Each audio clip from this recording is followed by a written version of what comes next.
So, this happy little accident just happened. What started as a slightly sloppy recreation of a Grosvenor Gardens coaster led to a permanent installation thanks to some careless placement. Oh well, if it fits, it sits, I guess.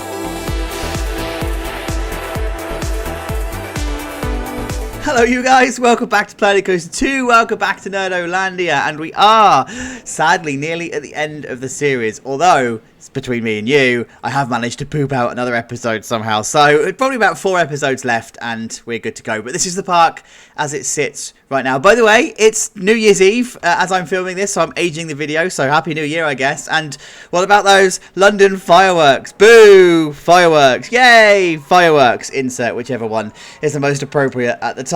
So, this is what we're doing this week. We are putting a dive coaster into the park, and you're probably thinking to yourself, Chacho, realistically speaking, a park wouldn't have 3 dive-related coasters, i.e. the dive coaster, the tilt coaster that we've got here, and of course the infinity that we've got over there. Yeah, you're probably right, but hey, do you know what? I did this as a recreation for a subscriber upon request. I kind of put it in here, and it sits quite nicely on the sightlines. So, you know, if it fits, it sits. So that's what we're going for. Just to refresh your memory, because you're probably going to recognise this layout. It's the one that we put into Grosvenor Gardens. We've got the station, we've got the lift hill, got the drop, got into an Limmelman, into an overbanked turn, into what I call the 0G turn. I don't know what they call it, 0G turn, into an airtime hill, into a dive loop, into an overbanked turn, into 0G, and then back into the Breakrun. Nice and simple affair. I mean, in Grosvenor Gardens, it's sat horrifically on the sightline, and it's sat, like, in the middle of everything. This, it just sits quite nicely right there. I quite like, actually, how it goes underneath the woody and whatever. So, yeah, it's alright. 2 supporting rides for the area then. We've got the claw, and we've got the hammer swing, which has a lot of people queuing up to get smacked in the face by bushes. We probably need to sort that out. I don't know what theme I'm going for, by the way, because we've already stolen Yukon Striker, so I'm a little bit torn. Maybe Iron Menace. Should we go for Iron Menace? Maybe Iron Menace. Seems about right. So anyway, whatever I'm going to end up doing, I'm going to go and celebrate New Year, and I'm going to carry on building. I'll see you in a minute. Oh, it's the middle part of the episode, and you know what that means. It's time to talk about a nest. But before we do, can I please just ask you to comment on and like the video, please? Because the videos at the moment are getting buried by the YouTube algorithm, and yeah, I need help, please, guys. Please, please, please. Thank you, thank you, thank you. So, here we go. This is where we're at. You will spot a couple of changes. First off, the colour has changed. Second off, there are a couple of custom supports in. I mean, the in-game supports, they're pretty okay. They do what they need to do, but there are just some places that you do need to do some custom supporting, like here, for example, and then underneath the lift hill. I've checked out all of the clearances. This is a little bit close, it's a little bit tight, but it works. It's all fine. We've got ourselves a little plunge pool, which needs a lot of work. It needs so much tidying up. Like, I haven't even moved the fences here because I just can't be bothered, and finished off all of the walling and whatever. But we do have ourselves a plunge pool. I've got an idea, by the way. I saw this on Reddit. I'm sorry, I don't remember who it was that suggested it, about how you can do the splashdown effect where you don't have the splashdown effect. So I'm going to give that a go. I'm going to see whether that works. So watch this space on that one. I said it was going to be the fencing update. Look at all of the fencing and the hedging and stuff that I've done. It takes so long to do, even though there are techniques that you can make it quicker. So, like, you can do 1 and then copy to 2, copy to 4, copy to 8, so on and so forth, and have exponential. It still takes a while to do it because you've still got to manage to perfect it, and you've also got to square off all of these and whatever. So I did decide, by the way, this weird diagonal was going to be here. I mean, I think a park would probably just have this as a square pad. The reason I've done this, though, is to eke out as much space as I can for a queue. So this would actually add probably 15-20 minutes worth of queue time if just with this extra bit, because the pad would sort of end here, right? So you're adding all of this as extra queue space. So I've kind of eked it in, and yeah, it's there. And I've also just changed this bit because the pathing tool just did not like lining up and all the curbs and stuff with this bit. So I ended up just keeping it simple and just keeping it straight there. So, and then this is just a great big pad. So let's talk about the theme then, shall we? Because I did go kind of for Iron Menace, but I didn't actually end up copying Iron Menace. As you guys will already know, I follow the guy that lives, is it Ghost Town? Lives in Cerro Gordo, and I love the Union Mine building. I used it as the design principle for the hypercoaster in Grosvenor Gardens.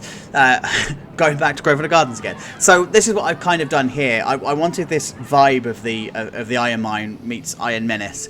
Sorry, the Union Mine meets Iron Menace. So I've gone for that whole rusty, corrugated iron feel to it, so that's where the red is coming from the rust, and then the grey for the actual iron itself. And I've gone for two different styles, so I've actually shrunk this one right down so that I can say that it's two different styles of corrugated iron, and then lots of iron girders and whatever just to finish this off. And then it's kind of laid out in the same vein that an iron mine would be. Now this was supposed to have been the theme for the coaster we did last week, but I actually changed my mind last minute and did Yukon Striker instead. So actually I probably could have done these the other way around. This probably could have been the Yukon Striker one, and all of this would have been last week. So it's fine.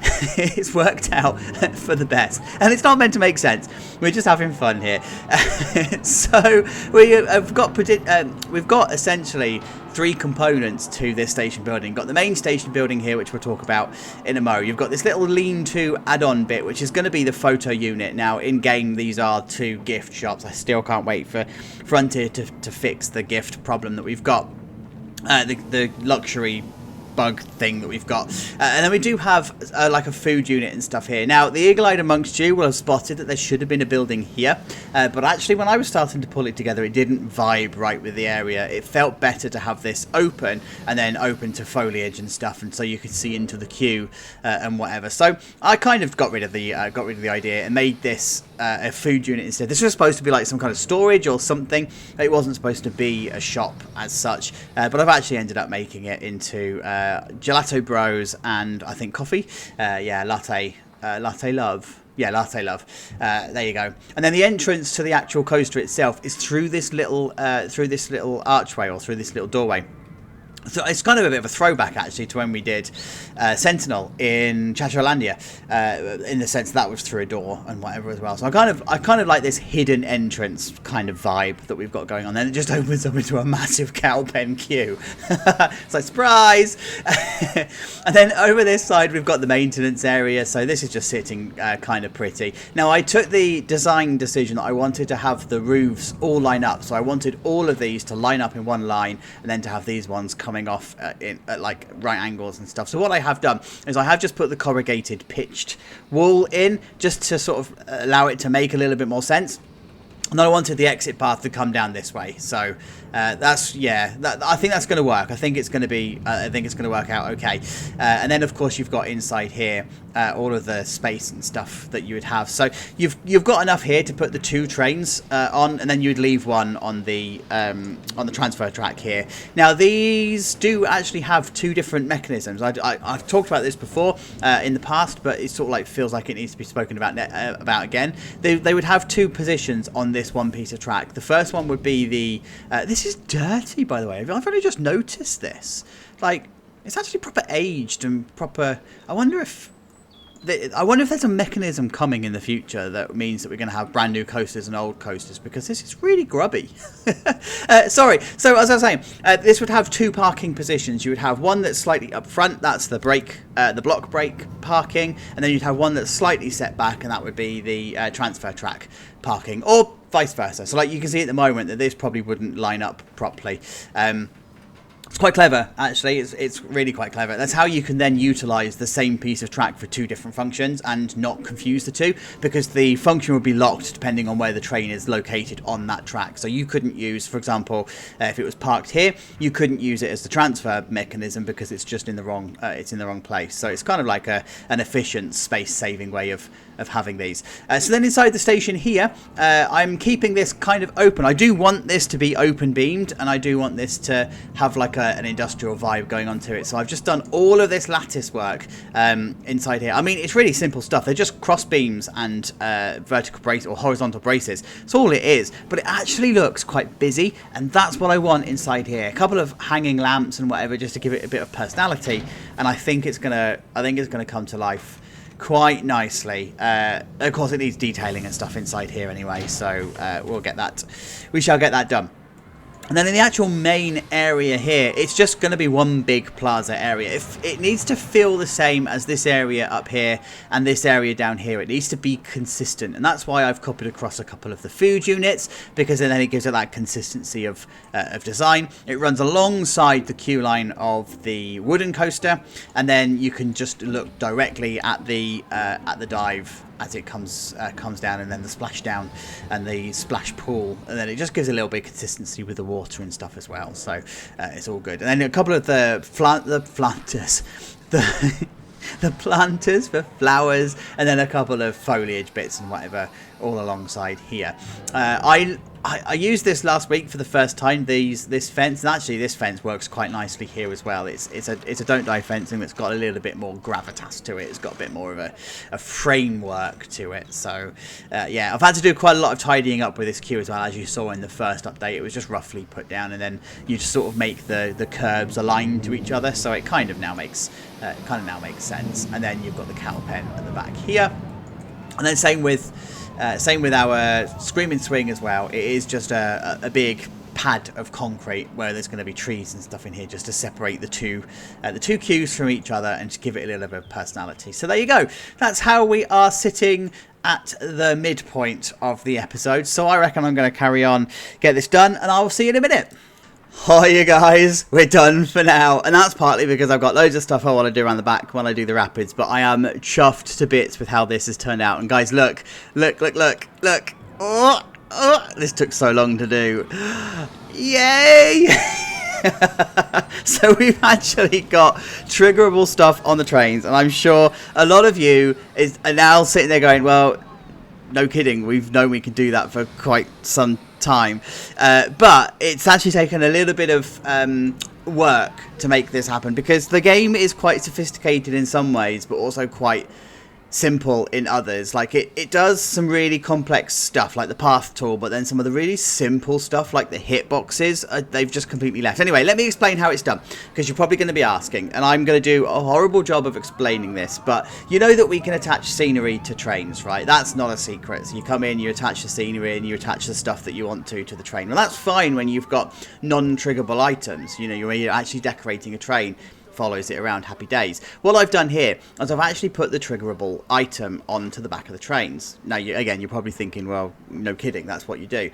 But the problem we've got now is that you need to align it to a trigger point, and there's 3 trains. How does the game know that which one to trigger at which point? Well, I don't know is the answer, but it does. So what I did was I added everything to train 1, copied them across to train 3, and that starts as if all of the triggers are going to go off, and they are just all going off completely on their own. But then as each train passes through the trigger point that I've set up here, let me show you in here, I can only select one train as the trigger points, as the trigger items. So as each train passes through that trigger point, it's triggering all of those. Well, that's all on train 1, but somehow the game knows to not do it just for train 1. It needs to do it relevant to the train that's going through the trigger. So as I said, I don't know how they've managed to code it, but fair play, it actually works. That was my really, really poor way of explaining how to do it. But this is the area, and I am chuffed to bits with how this has turned out. Like, I absolutely love how this hammer swing is sitting here. I did originally want the spinning ride. I wanted the Enterprise in this space, but I think this hammer swing works actually better. I've managed to copy across all of the trees and stuff from elsewhere, so we've now got that consistent design wall that's all along here with all the trees and stuff. And I think I could have done a bit of a better job at the pad. I had ideas and stuff. Like, I wanted to hide the idea that this is a rectangle, but I inadvertently put in fences and hedges in that actually made it obvious that it's a rectangle. So, I mean, it's fine. It does what it needs to do. I'm happy with it. I like how it sits. I like how it sits here, and the fact that this is a large plaza area that's been broken up by all of this foliage and whatever. It fits. It just makes it all make sense. And then this little area here, I did think, well, I needed to keep it clear so that people could start taking pictures and stuff, because that's what people are going to do. But actually, it's also a really nice picnic spot. So I've put a couple of picnic benches and stuff down, but I've left some gaps so that people can come in and take their photos and stuff. So yeah, that's all cool. And then the actual pool itself, I've copied across the flooring from the log flume pool, and I've just raised this up. This is actually water. This isn't the water piece like I did with the fountain. This is actually lowered ground water put in, and then the piece lowered up so you get the ripple effects coming from the sun. I love it. Like, I think it looks absolutely cool. It doesn't need to be deep water because it's just a splash pool. So yeah, we need some signs actually, don't we? We need like no swimming signs and stuff. I know we've got the pool safety signs, but they're not quite right. So yeah, I'm happy with how this little pool has turned out. I'm also happy with how the forge is now sitting. It didn't really need a lot more work to it. It's quite simple. It's just needed its bins and signs and stuff and all along here. But this is the bit that I absolutely love. I adore it.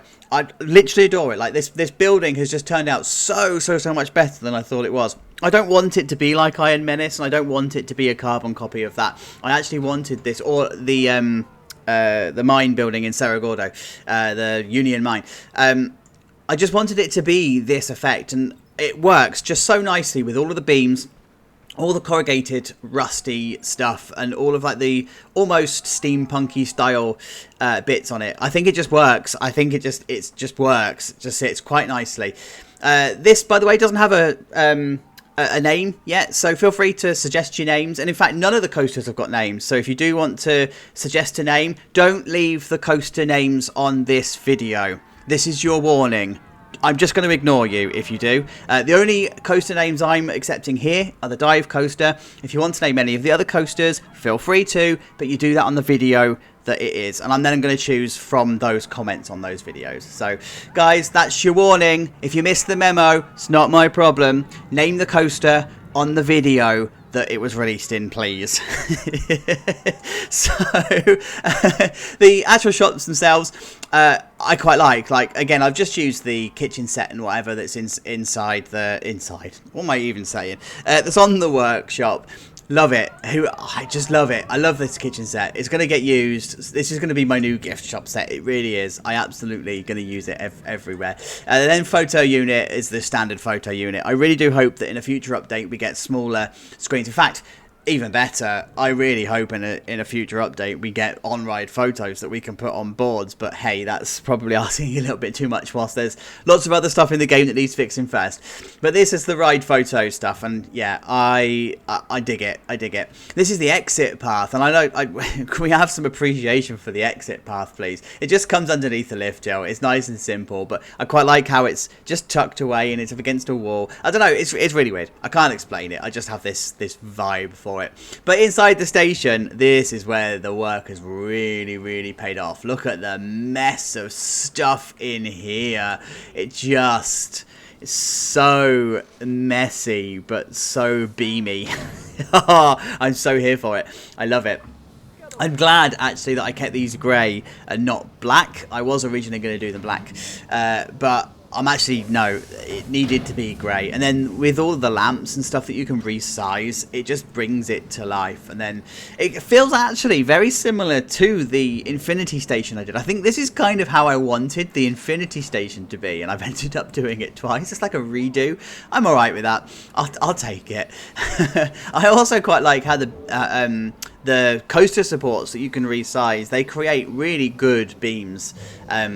Like, we had the ability to do good beams anyway, but these are really good beams. So I like it. I like it in here. It's quite dark, it's quite foreboding, and it's quite, yeah, it's there.